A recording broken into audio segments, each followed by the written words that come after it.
Or lease in the morning. Ladies and gentlemen, welcome to another edition of Breaking Badger News. I'm your host, as always, Max Starrett. I'm not going to do any cute intros, okay? Because we have a lot of stuff to talk about today. So much stuff that I can't even make coherent sentences. To my immediate left is Alison. To her immediate left is the Prim Reaper. Okay, we got three examples of total horse crap that I gotta present to you right now, alright? So, Carl Benjamin, also known as Sargon of Akkad online, tried to host an event at King's College in London on March 5th, which was yesterday at the time of this recording. The event also featured Yaron Brook of the Ayn Rand Institute. Both were supposed to have a discussion on the subject of objectivism as well as free speech. The event was shut down by North London Antifa. They initially tried to disrupt the event by making noise outside, but they eventually made their way into the auditorium. Several Antifa members were confronted by attendees, some had their masks removed, one was placed in a headlock and punched. One Antifa member had sap gloves. And in case you guys don't know what that is, it's a weighted glove that protects your fist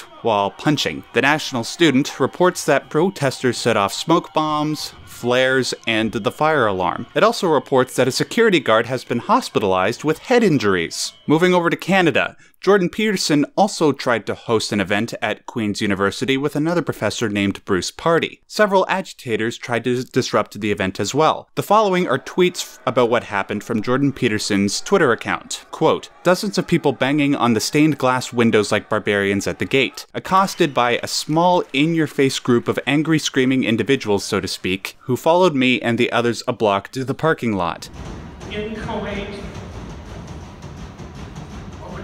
Inchoate sensation is the best formulation of their argument. The protesters banged in droves on the glass for the entire 90 minutes. The besieged crowd stayed absolutely civil and calm and asked very solid questions. A bit of extra information about this event: one of the stained glass windows was broken. Several protesters outside constantly shouted, shame on you," as people walked in, amongst several other semi-creative chants. And moving down south into the US, to Portland, Christina Hoff Sommers, also known as the Factual Feminist, also known as Based Mom, tried to host an event at the Lewis and Clark Law School in Portland. The event was, of course, also disrupted. The protesters managed to cause enough of a ruckus that Sommers was only able to give half of her talk. At the beginning of the lecture, the protesters said in unison, "We choose to protest male supremacy and not give it a platform. Christina Sommers has repeatedly delegitimized the suffering of women worldwide, but we believe our siblings and our comrades," yes, they use the word comrade, "women are not liars with victim mentalities. Rape culture is not a myth.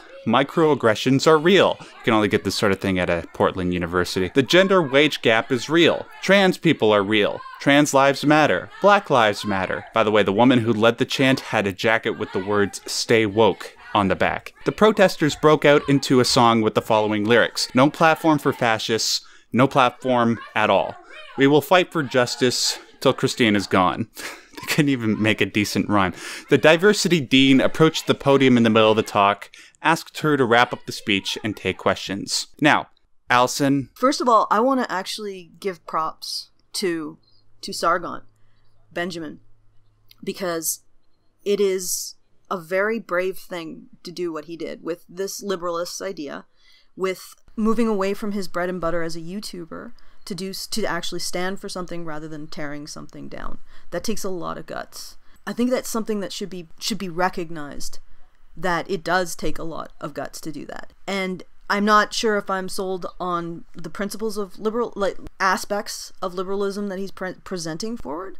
I'm not to say that I'm not sold on it, but at the same time, actually standing up for something is an act of bravery, especially in this climate where it seems like there's a lot of inclination to not really respect that kind of standing up for something and prefer to just tear it down. And well, certainly not by some people, at least. Yeah, I know. And it's unfortunate that that's the case, because I think that even if Sargon brings this idea up and stands for these principles and gets out in the real world, and I mean, it doesn't necessarily mean that he has all of the answers, but he's getting out there and he's putting his money in his feet where his mouth is. He's actually engaging, and he's actually taking real risks, like we can see in what happened. And that's something I think is definitely should be lauded. And Yeah. Absolutely. yeah, so that's what I wanted to get out. And I will step off the podium for whoever else wants to talk. Well, I just wanted to mention something. I was reading a news story about the Sargon event, and it was talking about a guy fleeing from a window that he smashed, shouting, "Not on my campus," like a bloody lunatic. Like, if that's the way that he treats things that he supposedly cares about, I'd hate to see the way that he treats things he dislikes. Just goes up to his car to drive back home from the riot and smashes in the window. "I'm so good at taking care of the things that I love." Look at me, I'm helping. I mean, it kind of reminds me of that one hockey game in Vancouver where the home team lost to Boston and everyone's brilliant plan was to smash up their own city. Yep. Way to go, Antifa. You sure showed that one guy who was totally unaffiliated with the college you supposedly care about. Good game, bros. I hope that when the university gathers funds to repair the damage, they take it out of your tuition, you mental defects.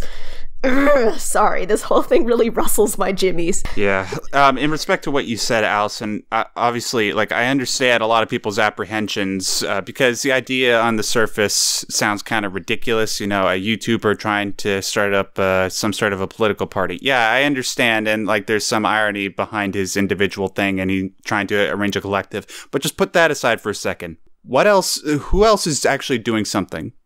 I mean, maybe you can name one or two other people. What Sargon is trying to do is he's trying to take what he does beyond just his living room chair and trying to arrange people in real life to advocate for individualist principles, right? And nobody else seems to really be doing that. Everybody else, not everybody, but a large majority of people just seem to be pointing at stuff on the internet and saying how much stuff sucks. Well, things are continuing to get worse, and it's getting worse to the point where it's actually starting to make me upset, really annoyed. So what we really need to do is we need to throw our entire weight behind, even if it's not Sargon, behind somebody like Jordan Peterson, like Christina Hoff Sommers, people that are actually going from campus to campus to try and capture the most brilliant minds of our generation, which just pains me to say because, you know, at universities, you know, that's probably where you're going to find some really smart people, even though they're constantly surrounded by dumbasses like this.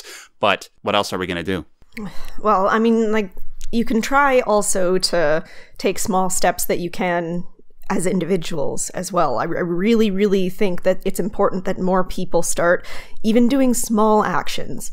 Like, for example, I'm trying what I can in my own classes to challenge this kind of ideological thinking as much as possible. I kind of feel like a snowflake in a snowstorm. I guess that's probably a bad analogy given the word snowflake, but you get the idea. I'm just trying to challenge it where I can. Like I'm saying, you know, look at the way this thing talks about men. Don't you think that that's really bad that that's happening? Maybe we should step back and realize this isn't the equality you guys are supposedly standing for.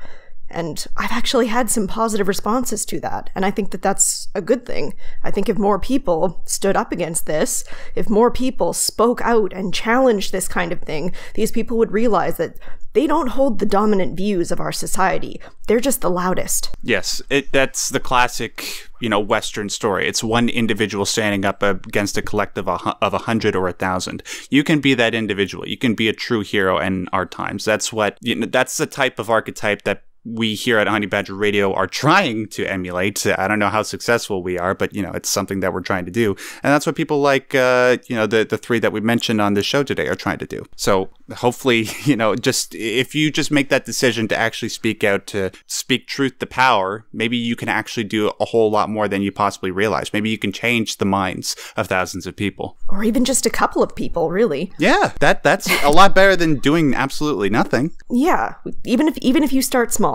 Do something. Go out and, like, if you see somebody saying something stupid, be like, hey, that's kind of a stupid thing that you just said, don't you think? And if they're reasonable people, they'll step back and think, you know, maybe you're right. Maybe that is stupid. And if they're not reasonable, well, hey, then at least you can expose them for the unreasonable views that they hold. Yeah, and you know what? You'd be surprised. Like, when I talk to people on my own personal YouTube channel, or I talk to the commenters here at Honeybadgerradio, I try to approach them in a very calm, rational manner, and they're very responsive. They're actually very grateful that I don't respond in an angry tone, mostly, and I do that because I know that that's not going to lead to anything productive. Even if you just do that, that gives a lot of people out there that might have little faith in how productive our dialogues can be a little bit more faith to continue moving forward. I just wanted to add to this. I didn't want to interrupt you guys because you were bouncing off each other. Recently, a patron of Honey Badger Radio spoke to me about how listening to us gave her the courage to question somebody's automatic assumption about an issue. And for the first time, she didn't feel like she was silenced when it was like a round table discussion, and one of the people at it was like a feminist economics professor, I believe, and she had asserted something about what had happened. Is she had an interaction with a men's rights activist on a Twitter. And the men's rights activist had said something about school shootings will continue as long as we don't address men's mental health. And she said that at some point the men's rights activist called her, a bitch or a pig or something, because she had said something that incensed her. It's incensed him. And probably it was the idea that, no, actually we don't have to address men's mental health. We just need to keep shaming them and giving them nothing to lose.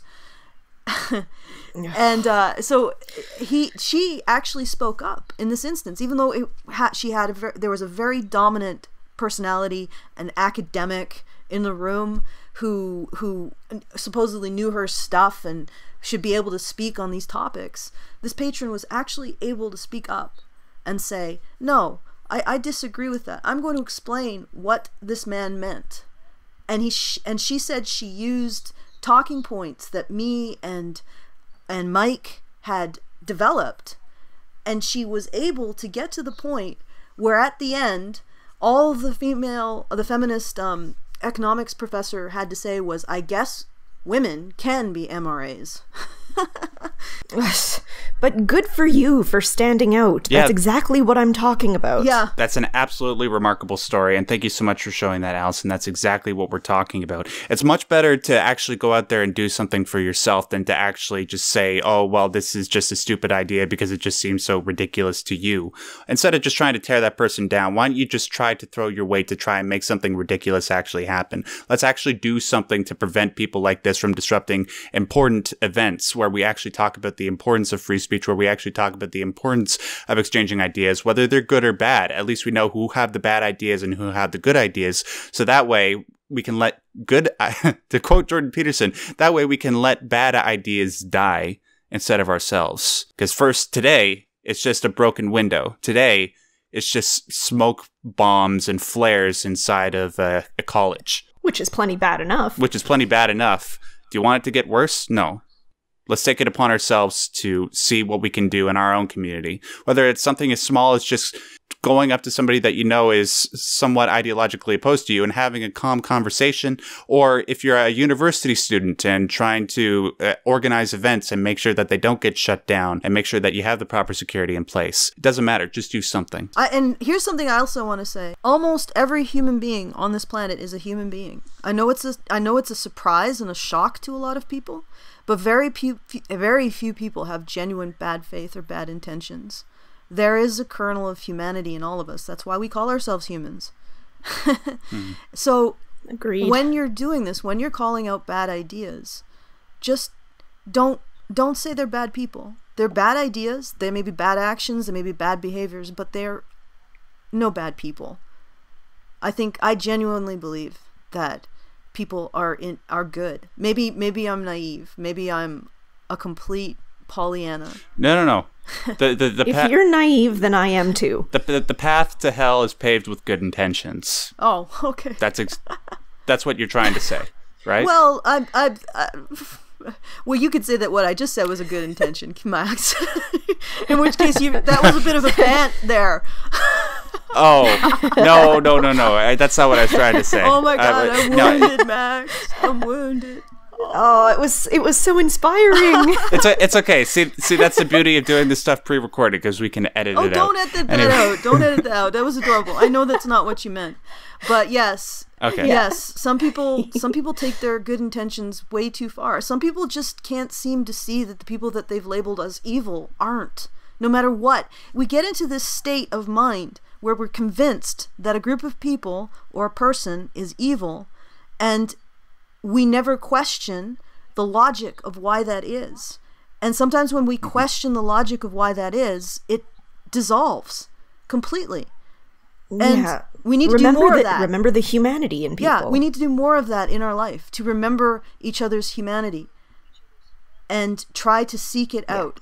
But don't necessarily tolerate the bullshit. I mean, take their flag when that's what needs to happen, right? Yes. Okay, Anyways, ladies and gentlemen, that'll do it for us for this edition of Breaking Badger News. I want to thank you all for joining us. If you like this video, make sure you hit that like button. It really helps us out. With the YouTube algorithm, it just tells it that our content is worth watching, and it spreads it around to a whole bunch of more people. If you want to see more content like this, make sure you hit that subscribe button. Honeybadgerradio does videos every single week, pretty much every single day here. And also, sorry, I just had a brain fart. It's okay, Mike. And also, Mark. Oh fuck! I think that was that call. Oh my god! I'm sorry, Max. It's poisonous. It's infectious. It's contagious. I'm sorry. Okay, it's all right. Okay, calm down. I think it's let's yeah. Okay, but I think we could leave this in. Actually, this is good. It's pretty funny. Okay. And also, if you have any thoughts on any of the stuff that we talked about today, we'd love to have your comments in the comment section below so that we can keep the conversation going. Whether you agree or disagree with anything that I, Alison, or Prim have said, please just let us know. And speaking of which, I want to thank Alison and Prim for joining me on such short notice. If you enjoy this content, please consider supporting us on feedthebadger.com. Our supporters are why we can make this happen. And until next time, stay yellow.